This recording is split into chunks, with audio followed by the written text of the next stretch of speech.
Assalamualaikum warahmatullahi wabarakatuh. Perkenalkan, nama saya Muhammad Ramdhani, NIM 250401020022. Di sini saya akan menjelaskan atau memaparkan penjelasan jawaban soal ujian akhir semester mata kuliah Cloud Computing kelas IF 703, program studi PJJ Informatika, dengan dosen Bapak Muhammad Iwani Saputra Eskom Mkom. Penjelasan soal nomor 1, istilah dasar. Software as a service adalah layanan aplikasi yang bisa langsung digunakan lewat internet tanpa harus menginstal software di komputer sendiri. Pengguna cukup membuka aplikasi melalui browser, sementara penyedia layanan yang mengurus server, update, dan perawatannya.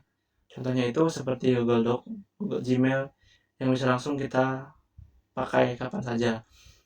Selanjutnya ada utility computing, adalah konsep penggunaan sumber daya komputer seperti server atau storage dengan sistem bayar sesuai pemakaian. Jadi pengguna tidak perlu membeli server sendiri, cukup menyewa sesuai kebutuhan. Mirip seperti pengguna listrik, semakin banyak dipakai maka biaya juga menyesuaikan. Integrated network adalah jaringan yang menghubungkan berbagai perangkat dan sistem dalam satu kesatuan sehingga semuanya bisa saling berkomunikasi. Dalam cloud computing, jaringan ini menghubungkan user, server, database, dan aplikasi agar dapat bekerja sama secara real time. Selanjutnya, penjelasan soal nomor 2, arsitektur hybrid cloud. Hybrid cloud merupakan gabungan antara private cloud dan public cloud.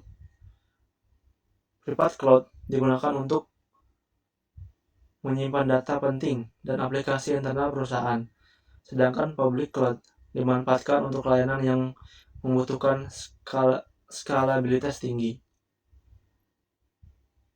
Dan pada arsitektur hybrid cloud, pengguna mengakses sistem melalui internet. Permintaan akan diteruskan ke cloud, manajemen layer yang mengatur apakah layanan dijalankan di private cloud atau public cloud. Kedua cloud ini dihubungkan melalui koneksi jaringan yang aman seperti VPN atau dedicated link. Model ini memberikan fleksibilitas, keamanan, serta efisiensi biaya. Terlampir juga gambarnya, sebelah kanan ada public cloud, ada private cloud. Jadi untuk public cloud disarankan web atau datanya itu tidak terlalu penting, tidak terlalu bersifat pribadi, karena public cloud itu datanya bisa dilihat oleh publik lah, oleh orang banyak. Sedangkan private, jadi pentingnya untuk memisahkan antara public cloud dan private cloud. Penjelasan soal nomor 3, faktor implementasi cloud computing. Keberhasilan implementasi cloud computing dipengaruhi oleh beberapa faktor. Faktor-faktor ini menentukan apakah perusahaan dapat menekan biaya dan meningkatkan kinerja sistemnya. Yang pertama ada security atau keamanan. Keamanan menjadi faktor utama karena data dan aplikasi berada di server milik vendor. Jika sistem keamanan lemah, maka hacker dapat lebih mudah menembus aplikasi yang bersifat global. Oleh karena itu, perusahaan harus memastikan adanya enkripsi, firewall, serta sistem proteksi yang kuat. Selanjutnya ada performa. Layanan cloud harus mampu melayani seluruh aktivitas pengguna, karena server cloud biasanya berada jauh dari lokasi pengguna. Kualitas jaringan internet sangat mempengaruhi kecepatan akses. Jika koneksi lambat, maka performa cloud juga akan menurun. Ketiga ada government compliance, kepatuhan regulasi. Cloud computing belum sepenuhnya didukung oleh regulasi di semua sektor. Contohnya pada bidang perbankan, data keuangan diwajibkan berada di server milik bank sendiri. Hal ini menjadi pertimbangan dalam mengadopsi cloud computing. Yang keempat, finansial atau biaya. Perusahaan perlu mempertimbangkan perbandingan antara biaya sewa cloud jangka panjang dengan biaya membangun infrastruktur sendiri. Untuk penggunaan jangka panjang, memiliki server sendiri terkadang lebih murah dibandingkan membayar layanan cloud terus-menerus. Penjelasan soal nomor 4. Keuntungan dan kerugian.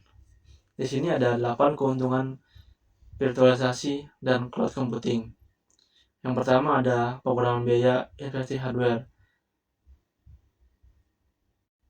Virtualisasi memungkinkan pemanfaatan maksimal hardware yang sudah ada, sehingga perusahaan tidak perlu membeli banyak server atau fisik baru. Jika ada penambahan, biasanya hanya dapat memori atau hard disk untuk mendukung stabilitas server induk, yang secara finansial jauh lebih hemat dibanding membeli server baru. Yang kedua, kemudahan backup dan recovery. Mesin baru dapat disimpan dalam suatu file image berisi seluruh konfigurasi sistem. Jika terjadi kerusakan, secara cukup direstore dari image tersebut tanpa instalasi ulang, sehingga menghemat waktu dan tenaga. Yang ketiga, kemudahan deployment server. Server virtual dapat di-cloning dan dijalankan pada mesin lain hanya dengan sedikit perubahan konfigurasi. Hal ini mempercepat implementasi sistem baru. Yang keempat, mengurangi panas di data center. Jumlah perangkat fisik yang lebih sedikit menyebabkan panas ruangan server berkurang, sehingga biaya pendinginan AC juga menurun. Yang kelima, mengurangi biaya ruang atau space. Jadi lebih sedikit server fisik berarti kebutuhan ruang lebih kecil, termasuk jika menggunakan layanan CO location atau data center. Yang keenam, kemudahan maintenance dan pengelolaan. Jumlah server yang lebih sedikit membuat proses pengelolaan menjadi lebih mudah dan efisien. Yang ketujuh, standarisasi hardware. Virtualisasi melakukan emulasi hardware sehingga sistem operasi tidak perlu melakukan deteksi ulang hardware saat dipindah ke server lain. Yang kedelapan, kemudahan replacement atau upgrade. Jika server induk overload, virtual machine dapat dipindah ke server lain yang lebih powerful atau dilakukan upgrade spesifikasi dengan lebih mudah. Ketiga, kerugian virtualisasi dan cloud computing. Yang pertama, satu pusat masalah, single point of failure. Jika server induk mengalami gangguan, seluruh virtual machine di dalamnya tidak dapat digunakan. Hal ini perlu diantisipasi dengan backup dan failover. Yang kedua, membutuhkan spesifikasi hardware tinggi. Software induk harus memiliki spesifikasi cukup besar untuk menjalankan banyak mesin virtual. Yang ketiga, satu pusat serangan, single op attack. Jika hacker berhasil menembus server induk, maka server virtual di dalamnya juga berpotensi ikut disusupi.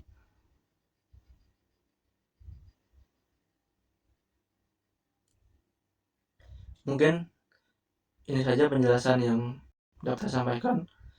Kurang lebihnya mohon maaf. Assalamualaikum warahmatullahi wabarakatuh.